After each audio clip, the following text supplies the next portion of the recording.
Acadêmico Joaci Góes.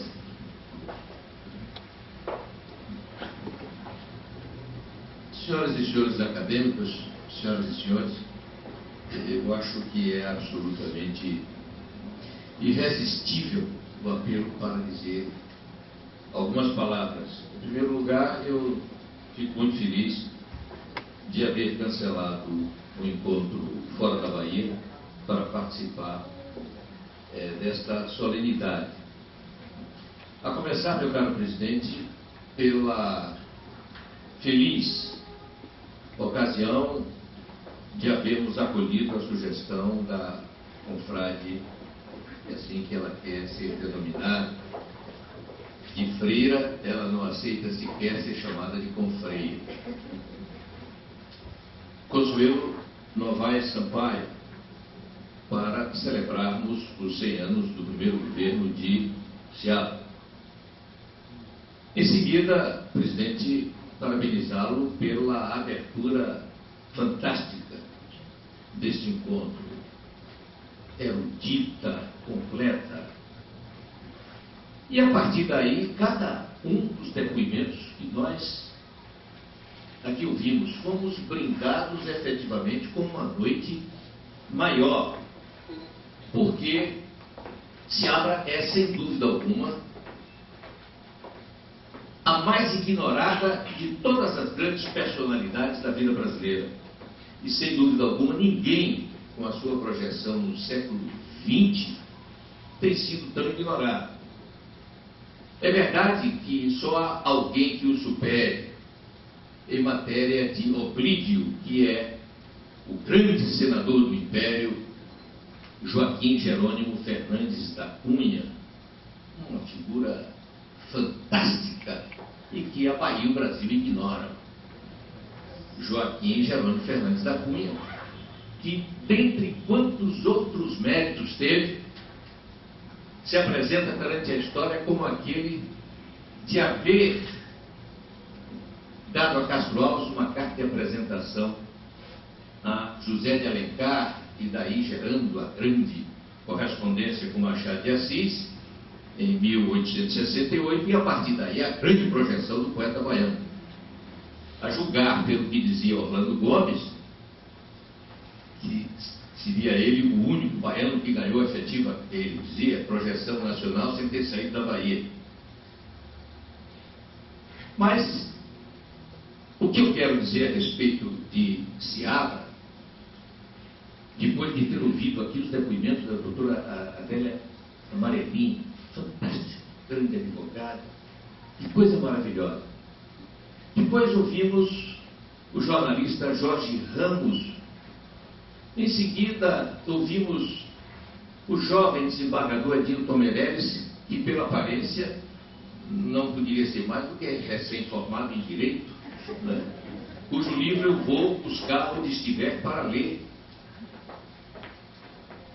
E em seguida, ouvindo aqui o depoimento da jornalista e pesquisadora Silvia Noronha Sarmento, cujo livro eu li há 90 dias e comentei com os maiores louvores, porque de fato é, até agora, das obras que eu li, a que mais me impressionou a respeito de Seabra.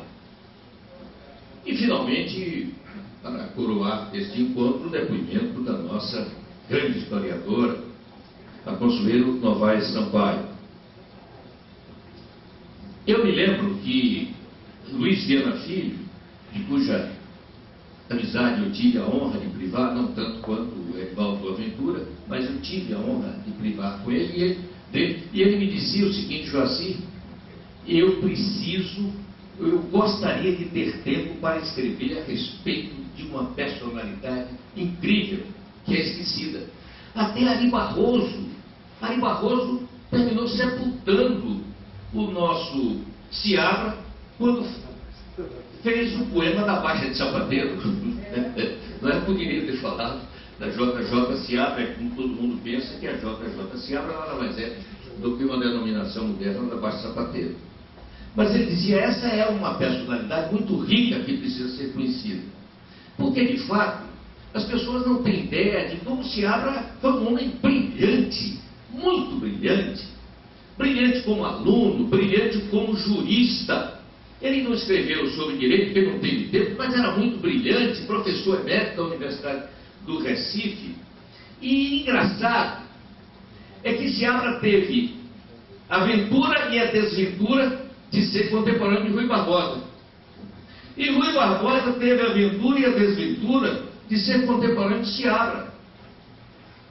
Porque, curiosamente, quando Rui morre, em 1923, isso coincide com o declínio de Seabra, que ainda viveu mais de 19 anos, mas a partir daí estava inteiramente, né, na descendente.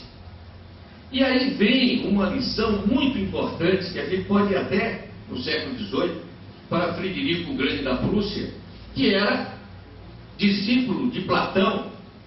E ele, ao chegar ao poder, queria realizar o ideal platônico, segundo quem o mundo seria melhor se os reis fossem sábios ou filósofos, ou se os filósofos fossem reis. O que faz Frederico o Grande?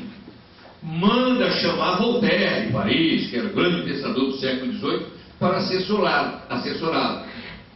E aí, defrontado com as contingências da realidade da vida, ele dá uma licença a Voltaire para voltar a Paris e dizer: "Me aguarde, que eu mando lhe chamar de volta." E nunca mais o chamou de volta.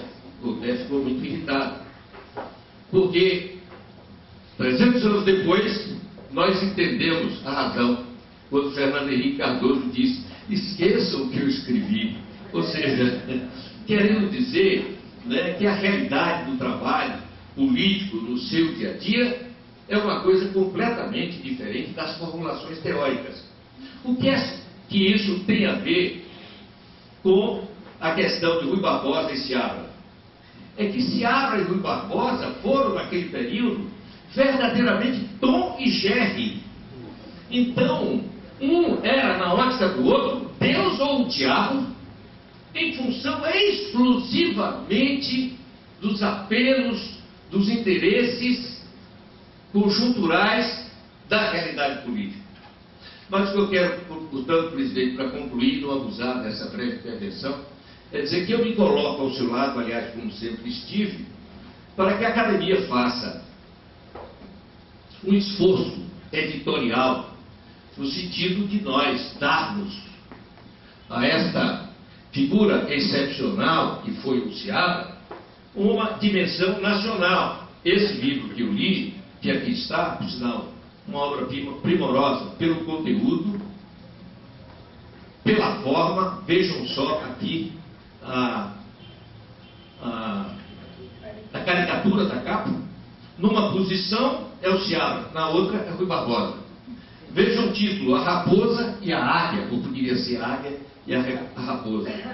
Portanto, eu acho que esta academia, até porque foi nosso confrade, esta academia, ele terminou o mandato, foi sucedido, como foi destacado aqui pelo Góes Calmon, e construiu esse palacete, para que nós possamos fazer um trabalho no sentido de atribuir ao nosso JJ Seabra o papel de relevo que ele merece perante a sociedade brasileira.